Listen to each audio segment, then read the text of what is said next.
Hey guys, it's KJ from the Scariest Movie Ever channel on YouTube.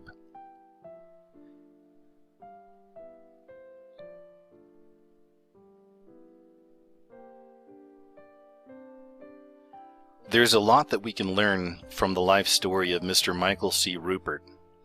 Michael C. Ruppert was a lot of things to a lot of people. He was an activist. He was a filmmaker. He was also hopeless. He was a man that stared into the abyss, and the abyss became him. There's been something building up in many of us across this planet over the last few years, and it's just a feeling that we realize that we're surrounded in lies. We realize we're bathed in deception, even from the day we were born. Some of us can see past that, and we're sick of it. We're tired of it, and we want to know the truth.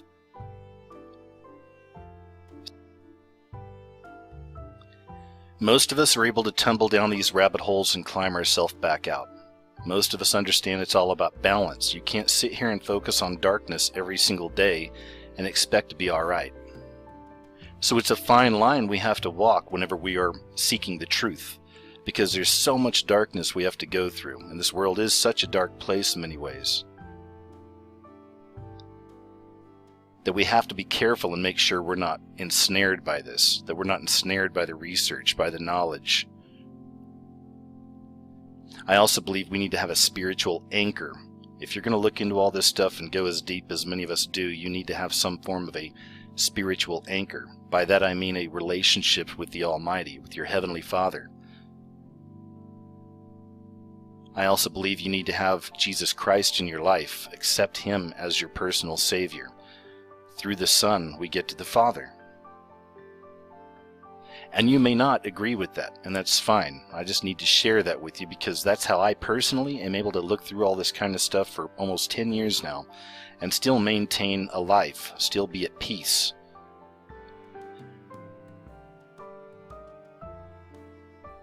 Hopelessness is a feeling that conditions will never improve, that there is no solution to a problem, and for many, a feeling that dying by suicide would be better than living.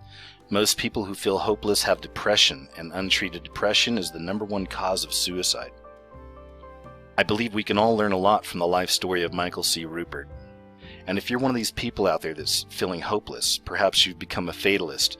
You're just sitting around looking at all the darkness all day long and just waiting for it all to collapse. I genuinely hope that exploring the life story of Michael C. Ruppert can help you climb out of that rabbit hole, pull back from that abyss.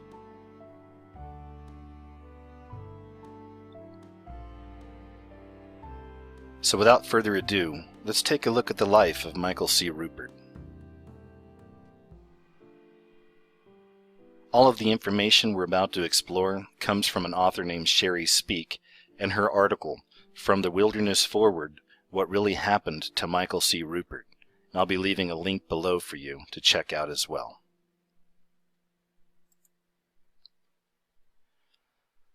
Michael C. Ruppert was a lot of things to a lot of people, but amidst it all, although many didn't know it, Mike was a very troubled man. He carried the weight of what he genuinely believed to be coming an end of the industrialized civilization and the inevitable collapse. He had told us many times that there is no more time. Mike provided us a 25-point plan in his book, Crossing the Rubicon, but we didn't take that ball and run with it. In the end, Mike believed that the time for doing something to stop the collapse had already come and gone. It was too late, and now was the time to prepare for our initial survival and then our demise. Mike believed that we as a species were doomed. Mike wanted us to prepare ourselves personally and spiritually in order to endure the horror of what to him was now the unavoidable. Mike taught us that no amount of prepping would help you if you didn't have a community. He carried a burden of information that the average person isn't even aware of, and it was heavy, very heavy. But the problems with the world were not the only thing that troubled Mike. Mike's suicidal tendencies go back further than at least 8 years, as has been reported thus far. In 2004, Mike's close friend Gary Webb took his life, and Mike reported on the tragedy. In his From the Wilderness report on Gary's death, he added, "I myself might have committed suicide in 1996, broke, divorced, and having given up all hope of making people listen, had it not been for Gary Webb. For some years now, it has been the farthest thing from my mind. I rediscovered my purpose, and maybe Gary lost his. This is a tragedy of Shakespearean proportions. In addition, Mike emailed a friend, colleague, on October 19, 2006, admitting to 2 previous suicide attempts. In July of 2012, Mike emailed another friend, Lewis Carroll. Lewis Carroll put this post on Facebook and said, "Maybe I should share this now. This is an email from Mike in 2012. Thank you, my sister. Of course, there is no solution other than collapse itself. I have known this for several years now. There is no time or point in writing another book. I was brought here and I am ready to die here. As of today, all of my affairs in the world are closed out, all my possessions either given away or bequeathed. The pain of leaving Sebastopol and the friends I loved there was devastating. I know that I am in a powerful spiritual place and that important things are happening here, but it doesn't even matter. I have given all I have to give, and now I walk, one day at a time, ready to leave any time Spirit calls.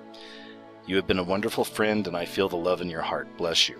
Keep your eyes and heart open, face the sun, and you will see fewer shadows in the days ahead. Hold love for all things always in your heart. Mike." And the article continues.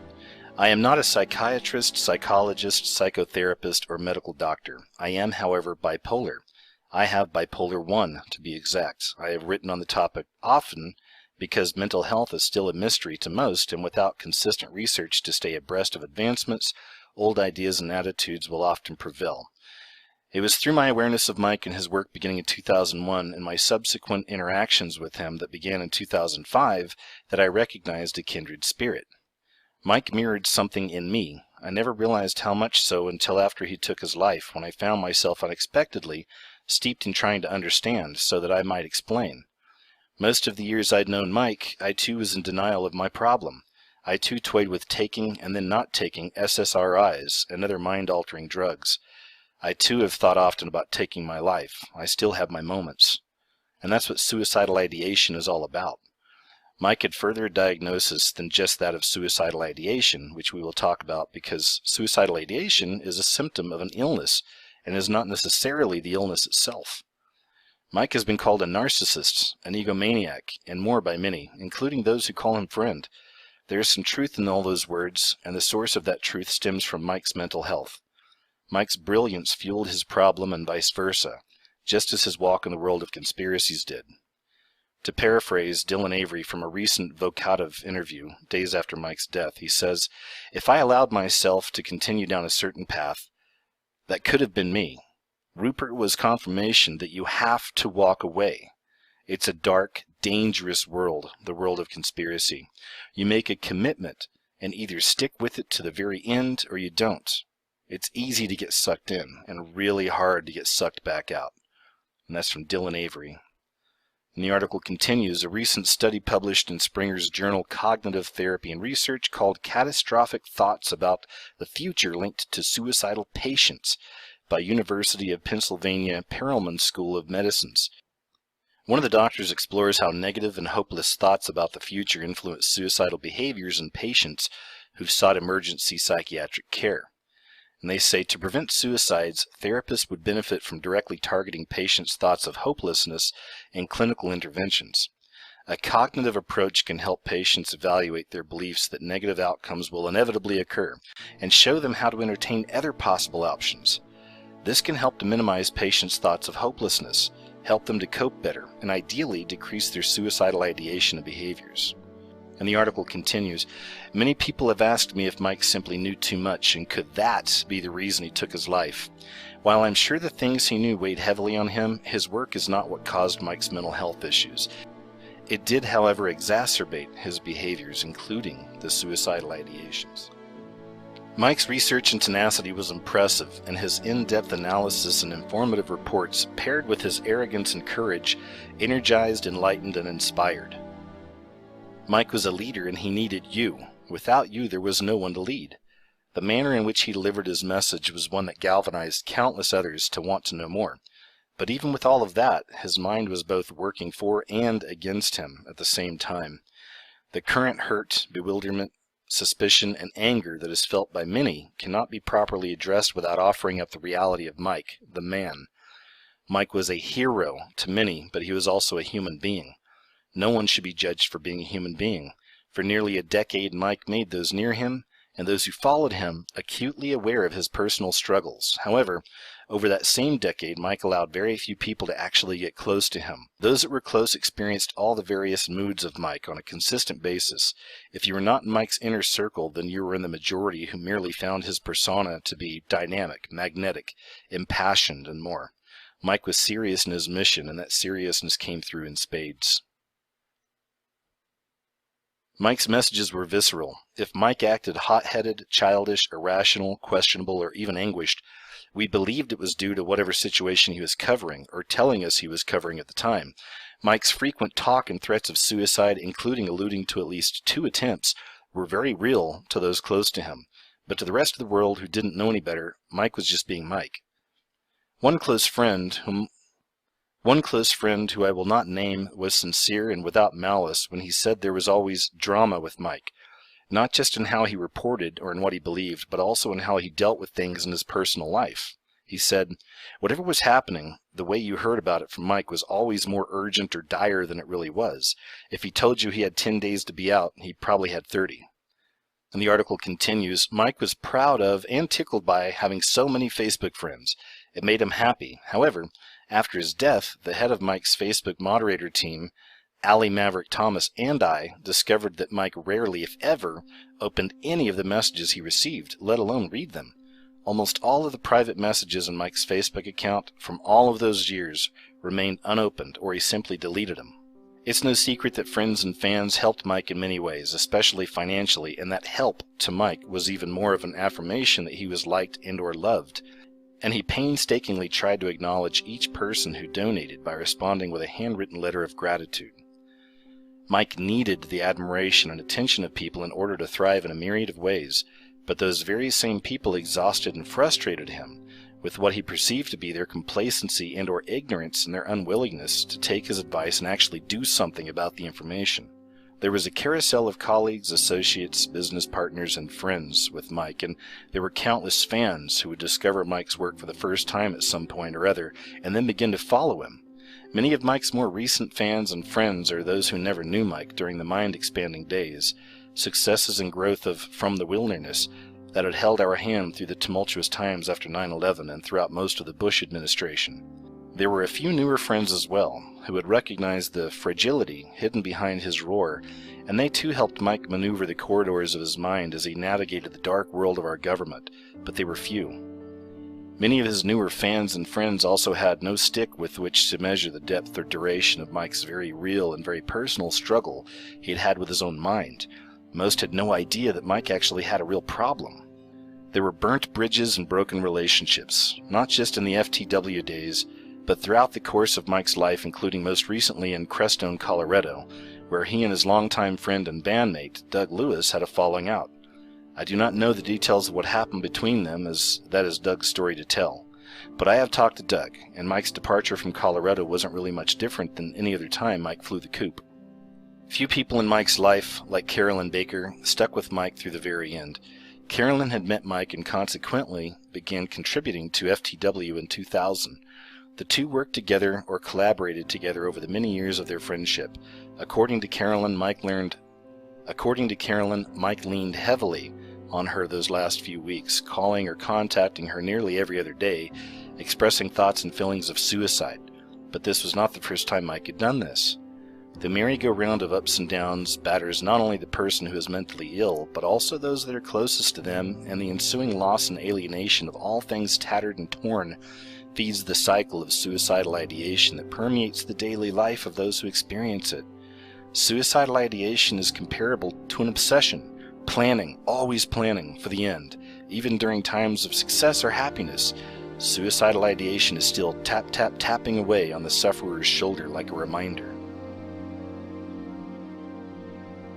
Mike had a problem, but because of how it presented itself in his life, it was easier for him and us to blame situations, people, and the world for his symptoms. I have to wonder if Mike researched his own mental health and varying diagnosis as extensively as he did other things. I do not know the answer to that. But what Mike needed was help. But the outside world merely took Mike's state of mind and constant request for help as that of a man whose life was in danger, real or imagined. because he was telling the things that they, quote-unquote, didn't want us to know. Friends and fans helped by sending money, sharing links, and trying to engage with him online. Close friends encouraged him to get professional help, but they were often the counselors that Mike sought out instead. We can argue the veracity of mental health, its causes, the labels, and more, but none of that will change the fact that those who suffer, whatever you want to call it, are indeed suffering, and the battle Mike had was overwhelming. The body of work Mike left behind is brilliant and immense. As the world continues to careen and collapse around us, more people will discover the relevancy of Michael C. Ruppert, and the part of his legacy will forever live on with a momentum all its own. But there is a final message from Mike that needs to be shared, and there is also a final lesson from Mike that needs to be learned. By 2006, Mike was having extreme difficulty. FTW had fallen apart and Mike's world was turned inside out. His stage had been pulled or kicked from beneath him, and in July he fled to Venezuela after mostly completing the Pat Tillman story. Mike said he fled because he feared for his life. As with anyone who does the sort of work Mike did, it is easy to believe that lives may have been in danger, but also due to the work itself, we will never really know if that was true. One thing is for sure, many of Mike's fans believed him, and it further cemented in their minds that, quote, truth-telling was actually a very dangerous game. Mike was a prolific writer. He was also compelling on camera and in audio in good times and bad, and he shared. Boy, did he share. It was happening to Mike. Everyone knew about it if he wanted you to, and if you were paying attention. Mike's more recent friends heard him say he was, quote, no longer a warrior and was now a teacher. This was not a new idea to Mike. Mike had said similar things before, including before moving to Colorado in 2010, according to his good friend Jack Martin. Mike had pulled out of or away from movements many times over the years. Mike had a pattern of being publicly on again, off again, just as you see in the excerpt of his email to colleagues in November of 2006 that has been released by Jenna Orkin on April 16, 2014 in her ongoing blog series on Mike's life. She says, anything I do now will be set out of the public eye. Guidance, yes, but I need to get off stage for a good long while. That is both a pressure and a drug I need to detox from. That was from Michael C. Ruppert, November 2006. The article continues, I had my first conversation with Mike a year prior to that email. Mike had said he was no longer a part of the, quote, movement in reference to 9/11 Truth, and made it clear to me he wanted to be left alone. He was disgusted by how he viewed the evolution of, quote, truthers, and was done with the overwhelming, quote, conspiracies that did little to lend credence to his own very hard work. Imagine my surprise when 4 years later in the late spring, early summer of 2009, I found myself working with Mike on a 9/11 Truth project called Week of Truth. Sadly, Mike threatened the whole group of us that were working together with litigation over what he had perceived to be plagiarism of his own words used in a proposal put together based on interviews with him by best-selling author Steve Alton. No one had plagiarized anything, but Alton had not specifically credited him for bullet points Mike felt he owned. Mike needed to be recognized, as I'd said. The word bipolar was used a few times in conjunction with PTSD in relation to Mike by doctors and therapists, and Mike himself, according to Jenna Orkin, who was quite close to Mike during this time, just as they had been before he'd fled to Venezuela. It was her home in which Mike lived when he returned to the United States in November of 2006, and by December Mike began having, quote, debilitating panic attacks. And this is from Michael C. Ruppert in January of 2007. He said, when I arrived in New York in late November, after returning from Venezuela, I was so depressed I could barely speak. Who wouldn't be depressed? Suicide was on my mind every day. I remembered other great journalists who had died in pain after producing great works. Jonathan Whitney comes to mind. The article continues, a physician friend of Mike's referred him to his sister, Dr. Fazia Khan. Psychiatrist, Dr. Khan suggested for Mike to seek help at an emergency room. Jenna and Mike went to the emergency room at Bellevue Hospital Center, which is well known for its psychiatric facilities. Mike was seen by Dr. Heather Lawrence, who prescribed him Valium and then released him with an appointment for a follow-up visit. What is of interest and important and probably hardly recognized in Mike's telling of the Bellevue story is that Mike brought a copy of his book, Crossing the Rubicon, with him to the ER that night. He calls the story New Year's at Bellevue, and it is still archived at FTW. He also points out that Jenna was a witness to the story. Here's an excerpt from Mike's report where he is talking about the book. While I was waiting to be seen, there were a bunch of New York cops in the waiting room, and one of them recognized me. He had read Rubicon and asked to shake my hand. The other New York cops were very cool, and not one of them displayed the love it or leave it syndrome. They were actually quite sympathetic. They all shook my hand and asked me to pass around a copy of Rubicon, which I did so they could see it. Jenna was there to witness all of this. I told them truthfully that I was there because I was having a lot of PTSD. The article continues that a follow-up to his ER visit, Mike was also prescribed the antidepressant Effexor. After a week on Effexor, Mike was suicidal and was admitted at Bellevue on New Year's Eve 2006-2007. After the documentary Collapse, Mike had again rode the roller coaster of indie media fame and then some. Mike's message had finally touched the mainstream. Michael C. Ruppert was again the man with the answers, the man people turned to or attacked. On July 19, 2012, Mike sent an email to his friend, business partner, and attorney Wesley Miller. Part of this email again is Mike talking about planning his death. This was a month before he made the move to Colorado. The weeks since have been, without exception, the happiest time and most growth-filled time of my entire life. All I did was farm and live with the land and pray. My leaving the company was essential so that you guys would have something to lean on. You have done well. You need the company. I don't. 48 hours ago, I was well into planning suicide out back. I had nowhere to go. The crops are unbelievable.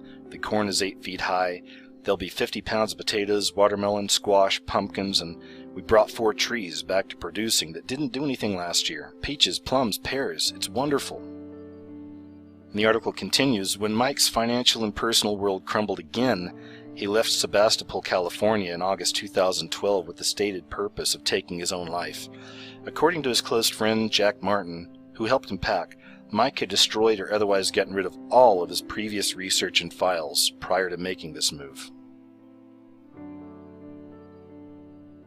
Mike headed to Keystone, Colorado area where he moved in with his longtime friend and New White Trash bandmate, Doug Lewis. It was through this friendship with Doug that Mike met Jessie, the woman he fell in love with and spoke of often, however cryptically, on the Lifeboat Hour, calling her a, quote, friend. The band was making music, Mike was in love, and his spirituality was really taking flight. As a bandmate, Mike had finally allowed himself to collaborate versus being the leader all the time. Although he loved making music, recording music was another way Mike was able to leave a piece of himself behind, another body of Mike's work that would outlive him. According to Doug, Mike was a real soul man, like Blues Brothers. He was good at dancing and singing. He had a talent always ready to come out. I was struck by the Blues Brothers analogy while talking with Doug, and their song Almost jumped to mind and is quite fitting in this respect. Already having had a deep awareness of Mother Earth, Mike's time in Colorado reinforced and expanded his faith in native ways, while his addictions and the bitter cold chipped away at his sanity and sense of self and empowerment. Mike was overwhelmed, not because of all the bad things he had uncovered in the world, but by his own issues, his own proclivities and addictions, his own weaknesses as a man. Mike was unable or unwilling to take the next step to address or resolve any of his problems. Ironically, on April 6, 2014, Mike said, "The pain of not changing has become greater than the pain of changing."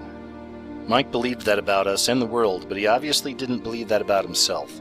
Many thought that Mike was living a primitive life in Keystone and Moffett, Colorado, but that wasn't exactly true. While Doug's place is 22 miles from the nearest anything, it is a nice home fully equipped and comfortable.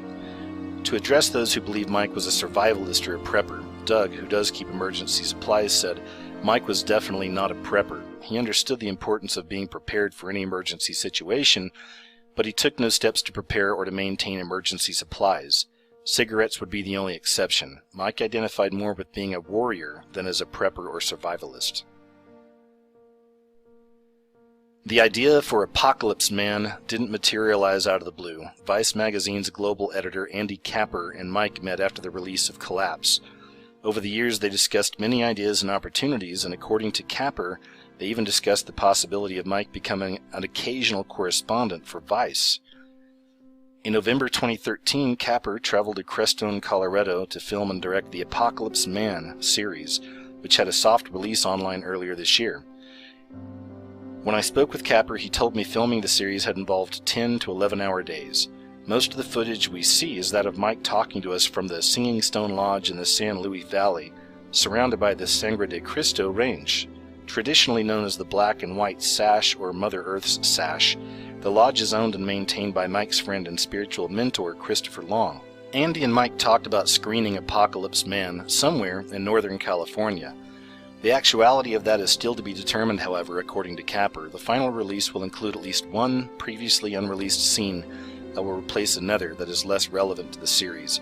Capper shared that he has additional footage he may include into our release at a later date. Some of you may not know this, but the Vice series is not Apocalypse Man, as in Mike was the Apocalypse Man. The title has a comma between the two words and is Apocalypse, Man. Thanks Stoner Dude Delivery. That comma meant a lot to Mike, and he said so many times when he discussed the series. Filming was done, and by January, Mike and Jesse were talking about their future together. But on February 4th, 2014, Mike was a guest on Higher Side Chats, number 93. The Vice video segments had already gone live online, and something was changing, again, with Mike. He wrote, "Within the last 2 months or so, I've had a really fundamental change in my position. We are in hospice as a species, as a planet. Human industrial civilization, and more importantly, I think, as Terence McKenna might argue, or Daniel Quinn might argue, or Rupert Sheldrake, or a lot of my heroes might say, but this culture is dying." And the article continues, "The winters can be rather harsh in Colorado, especially when you're isolated 21 miles or so from the nearest anything. To Mike, the winters in the territory were unforgiving and untenable. The cold was actually physically hurting him. The isolation was also taking its toll, and his relationship with Doug was becoming strained. Mike's shift towards hospicing oneself instead of saving the world was profound, and in my opinion, was a very clear clue that Mike's suicidal ideation was giving him a run for his money. As per Mike's M.O., he once again suddenly sought help from fans and friends and fled Colorado. According to Doug, when Mike left, his car was smoking and barely ran, and he only left with hundreds, not thousands of dollars. Mike needed help, again. His finances were bad and he needed a place to live. He wanted out of the cold and ice of the Colorado winter and back into the warmth and sunshine of California. Mike contacted several people in an email blast, and when it came down to it, it was the offer of his good friend, 63-year-old Jack Martin from Calistoga, California, that Mike had accepted. Mike's old Lincoln was barely running, and according to Jack, Mike texted and called often, giving him a blow-by-blow of every malfunction and crisis along the way. Jack was afraid the Lincoln wouldn't make it, but Mike was insistent it would. Jack told me Mike found humor in his car troubles and laughed about the challenges. He seemed happy to be coming home. In the latter half of February 2014, Michael Ruppert pulled on to 2.5 acres outside of the city limits of Calistoga after what had been an 18-month adventure in Colorado. When Jack asked Mike why he chose his offer over other offers, Mike's reply was typical Mike, deadpan and true to the friendship he and Jack shared when he said, "Because you offered." Jack had made the old Airstream trailer livable for Mike. He set it up so that Mike could also work and do his show from there. The profound thinking Mike was going through during this time can only be pieced together by those who he had shared his feelings with, some of which has been shared with me. Spiritually, Mike had found comfort in Native American faiths. I've seen several people claim that Mike was a, quote, prepper, but this is not true in the literal sense, as Mike did not have the means to prep. Also, Mike didn't believe prepping was going to save anyone. He taught us the importance of building a community. On January 6, 2011, Mike did say during a Zeitgeist interview that he was going to take survivalist courses that coming February. He said, "I'm going to be taking Tom Brown's basic course in February, and after that, Tom and I are in discussion to start doing weekend seminars around the country." But Mike was not a prepper nor a survivalist. Jack told me Mike was on a mission to have a new will drawn up immediately upon arriving. Jack says he was obsessed, but clarifies Mike's reasons had nothing to do with any nefarious fears of government assassination. According to Jack and others, Mike made wills often, changing who the executor was each time. Sometimes this was due to fallings out he had with people, like that of his relationship with Doug Lewis, who had been the previous will's executor. The last will, which Jack is the legal executor of, is a 4-page document, mostly containing instruction as to who is to do what regarding his social media accounts, his show, his dog Rags, and so on. Also, upon Mike's arrival in California, he stressed to Jack that he no longer had any government or otherwise dangerous files in his possession, including on his computer's hard drives.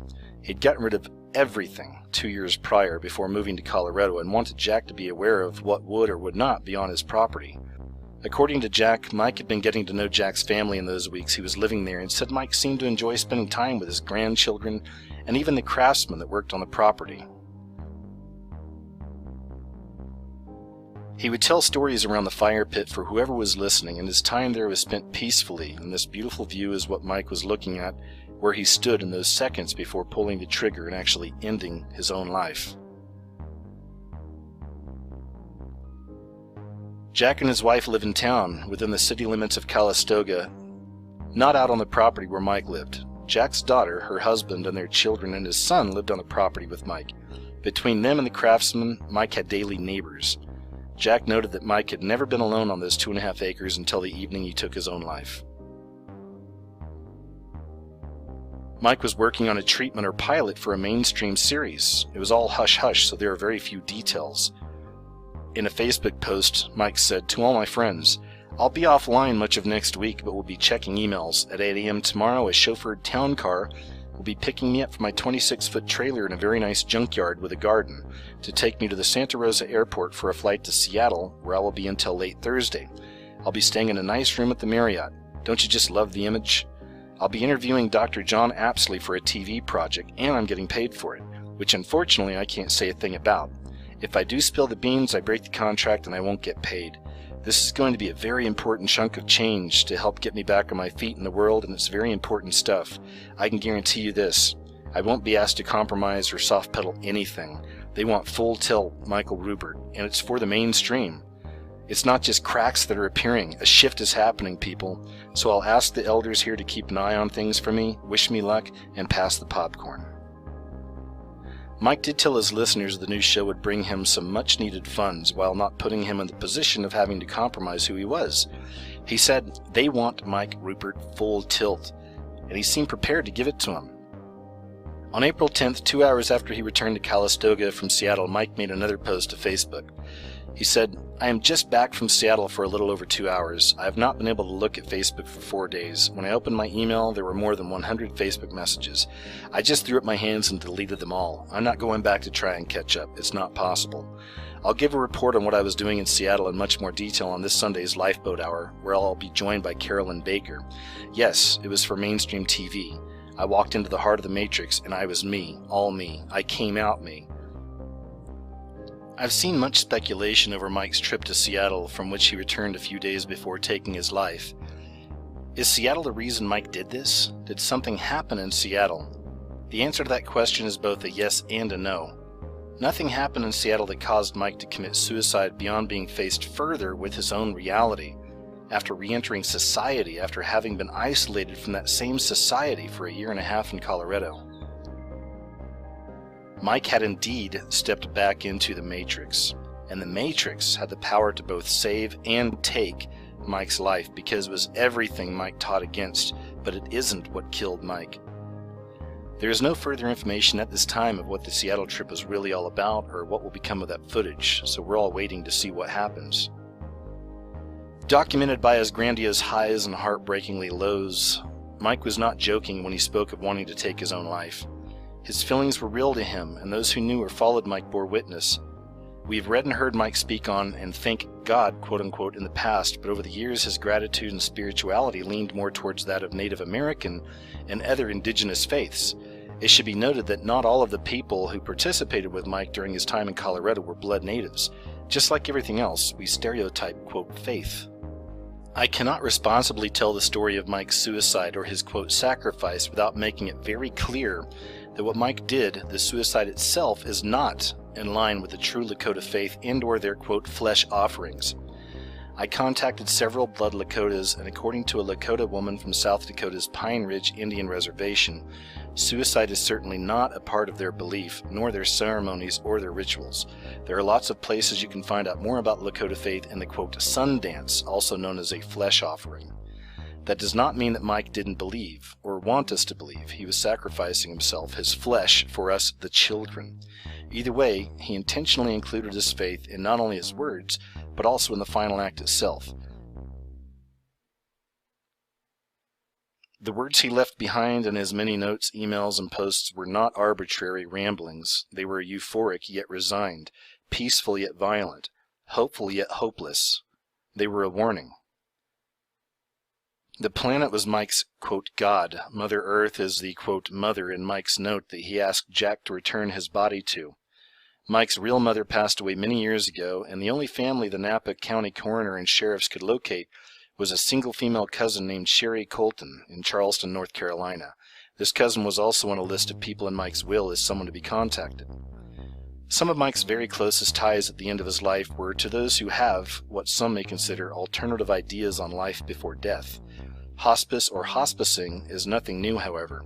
It is a term many do not know or understand the meaning of, especially in relation to someone that is not known to be terminally ill.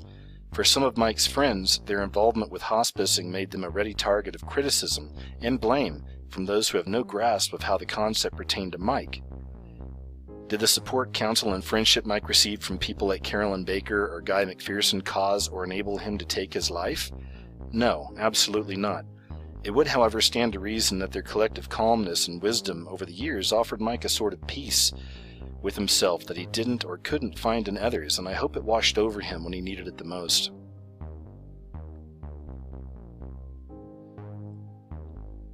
In the second to the last Lifeboat Hour, Mike talks about all of the changes he sees taking place in people, not things or situations, around the world. He points out the growing leadership of women again, and he talks about changes taking place inside himself. It is worth re-listening to, especially now to hear in hindsight of his death.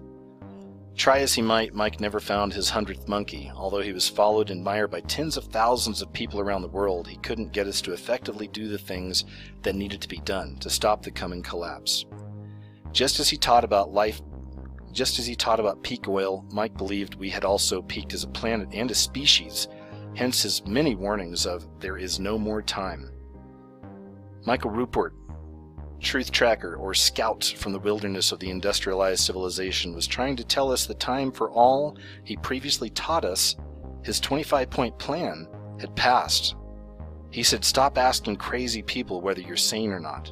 Mike believed the time had come for dealing with our own selves as human beings, to address what was coming and how we were going to deal with it.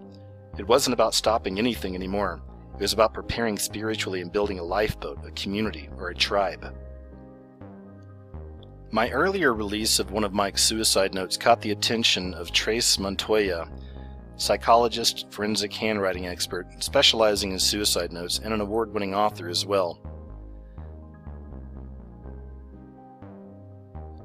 Montoya is an esteemed and much sought-after expert in her field, and I am thankful for her insight and graciousness in allowing me to pick her brain. She had never heard of Michael C. Ruppert or his work prior to seeing that first note from him. With a completely unbiased or predetermined opinion, she shared her professional thoughts with me after looking over all 5 of the handwritten notes provided by me that Mike had left at the scene. I asked her whether someone else could have written some or all of these notes, and her response was, if he did not write them all, someone else is just as suicidal and likely related to him, since the similarities between the notes that I did notice are dead on. In addition, as you will see at the end of this article, in the minute-by-minute timeline of Mike's last day, Mike was a very busy man, and according to Montoya, I cannot give you a timeline per se as to when exactly he wrote each note, but he is extremely suicidal on each and every one of them. Because he felt euphoric because of that decision, he could have very easily written those over a more extended time frame. He could have easily done his last show after he wrote the notes, especially if he did not want anyone to be suspicious of his intent or trying to prevent him. The Rags note was euphoric. His decision was made and he was happy and at peace, so it was likely very close to the end of his life. Some will argue whether taking one's own life is a God-given right or a God-forsaken sin. I am not here to argue anything. I am here only to share the facts as I know them in order to help clear some of the ongoing speculation and or denial surrounding Mike's suicide. Your feelings on his final act will most likely be filtered through whatever are your own spiritual beliefs. But mental health is a disease of the brain that affects how those who suffer with it think, and more importantly, how they feel. Suicidal ideation brought on by depression, bipolar, and or PTSD is debilitating. The thoughts and planning are ever present. In The Phone, Doug Lewis described it well when he called it perennial planning, because that's exactly what it is. Many people are having trouble understanding why Mike would do this when it appeared things were looking up for him, a new show, a new woman, a new life, and even more. While Mike spent more than a decade planning his death, he still went on living life as if otherwise. Suicidal ideation is an appendage only the bearer can see. I hope these writings will help open minds, eyes, and hearts to a point of understanding of just how painful and pervasive it can be. On April 13, 2014, Michael C. Ruppert ended his battle, not with the government or with the elite, but with his own mind. It is not up to us to judge, and the speculation over alternative possibilities as to how he died needs to stop. Mike was an ex-cop, and in Truth and Lies of 9/11 he taught us the importance of going about our truth-telling. There is a procedure that you follow when you are presenting evidence. There is a way that you construct evidence to avoid speculation, he wrote. Mike hated conspiracies, and especially in relation to himself. Unfounded speculation and the ensuing virility of that speculation on any given subject were the very things that exasperated and infuriated Mike for years, and the thing he hoped to avoid in his own death. None of us knew more about a crime scene than Mike. Not only did Mike go about his life's work as if each story was a case, planning his own death wasn't any different. The estimated official time of death along with the toxicology results will be included when the final coroner's report comes out. The report is expected to contain the same information as their initial preliminary report, which was that Mike died of a single gunshot wound to the right temple, which exited the left side of his head. When authorities arrived, they pronounced him dead at 9:05 p.m. This is not Mike's actual time of death, just when he was, quote, declared deceased. I can also give you a timeline of the events as they are documented from all that Mike did on late Saturday afternoon, April 12th, and all day Sunday, April 13th, up to the point of him taking his own life. It has been determined by me and others that it is very unlikely Mike could have written all of the handwritten notes as well as at least one email and a Facebook post, which were also suicide notes, from the time he completed his last show on the Lifeboat Hour to the time he died. Understanding this probability, one must then understand he most likely had hosted his entire final show knowing he was going to be taking his own life afterwards. That's some heavy stuff. It's especially heavy to those that Mike had been interacting with on the phone, online, and in person for those last 2 days. In addition, some that were close to Mike, much closer to him than I, believe he didn't make the decision to take his life until sometime Sunday afternoon. The contents of the message Mike left in this note to Jesse said clearly, "I did not decide until today," and he said, "I did not know until today." So we should be reminded that Jessie had just left Calistoga the day before. She had been visiting with Mike on her way to visit her child's father in Oregon. There are other people close to Mike who, like myself, believe Mike had at least been heavily contemplating as early as late Saturday afternoon, if not in fact already putting his plan into motion and saying his goodbyes. And now here's Sherry Speak's final thoughts on the whole story. She says, "Case closed. There is no conspiracy here. There is, however, a very important message, Mike's last warning, and it is loud and clear. And that warning is that there is no more time." Mike's message was about doing. He had already given us the knowledge ad nauseum. Knowing about things and doing something, not only about them, but also to prepare for them. The excesses and excuses of the world were too much for Mike. Mike didn't want a follower, he wanted a teammate walking to walk alongside him, literally doing the work. But even Mike himself realized in the end that he too was wholly unprepared for the reality of what we were facing, and his personal demons and troubles with addictions eventually got the best of him. If you were to ask him when he exactly... We have all heard Mike say that the end was happening now. In addition, if you were to ask him when exactly, he would say, "It's happening now, yesterday, tomorrow." We heard his dire warnings many times over the years. The mechanisms and the madness driving us to collapse had been upon us for a long time, and what Mike was trying to tell us is what we needed to do, something to prepare now. We needed to do something, other than just talking about it. As most people do when they are faced with impending death, Mike prepared himself spiritually, especially and most specifically while he was in Colorado. Mike embraced the Native American faiths and their ways of living, and although what he did was not the true meaning of their ceremonial flesh offering, by extension of the sentiment behind it, Mike had finally found comfort in taking action on his deep-rooted and long-time desire to end his life.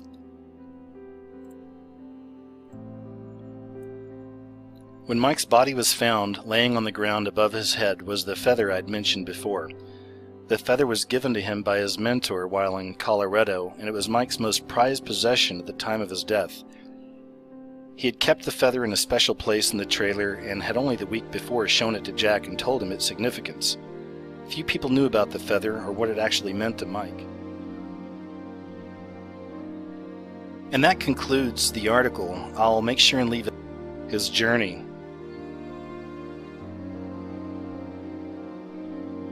We really are living in a world filled with deception, but it's always been that way. Now, it definitely seems to be on the increase. It feels like things are accelerating over this last several years, doesn't it? But we're still here. I remember when I saw Michael C. Ruppert's movie Collapse many years ago. And I mean, right after I finished watching that movie, I was pretty depressed. And I remember thinking, within 1 year or two, America was finished. There's no saving it. It's over. You know, I mean, it's done. Cash the check, but we're still here. And that was many, many, many years ago. If you really are a truth seeker, then inevitably, at some point in your life, you found yourself at some very low lows with all of this information. I've been there. I know what it feels like. But luckily, most of us are able to find out that life really is about balance. You can't just focus on the darkness and the evil all the time. It'll consume you. Now, this is just a side note as well. When I'm looking at Michael Ruppert's story, the spirituality aspect really stands out to me as well, because that's something that I've said in other videos and radio shows I've done in the past, but it's very, very important, especially in these times now, when I really feel that good is manifesting and evil is manifesting at an accelerated rate. We're really living in that time where you need that spiritual anchor. If you're going to go into these darker territories, you need to have a safe place to come back to. Now, me personally, my safe place is in a relationship with the Heavenly Father, with the Almighty. It's also through my love and belief in His Son, Jesus Christ. I accepted His Son's sacrifice for my sins. He is my Lord and Savior. My relationship with the Almighty, my relationship with Jesus is what provides me with all the peace I'm ever going to need. I've been looking at this kind of darker stuff for almost 10 years myself, but I can still live. I can still find peace. And that's what it's all about. And that's the key. As I said, if we're going to get into these darker subjects and really start exploring the truth and ultimately seeing the devil at work in this world around us, because that's really what's happening here. If we're going to go there, you have to have that spiritual anchor. I believe you have to have a real relationship with the Creator. And I personally believe that you need to have Jesus Christ in your life as well. Anyway, that's the video, folks. After reading the article not long ago, it really weighed heavy on my heart that I wanted to make a video about this subject because, again, I think we can all learn something from the life of Michael C. Ruppert.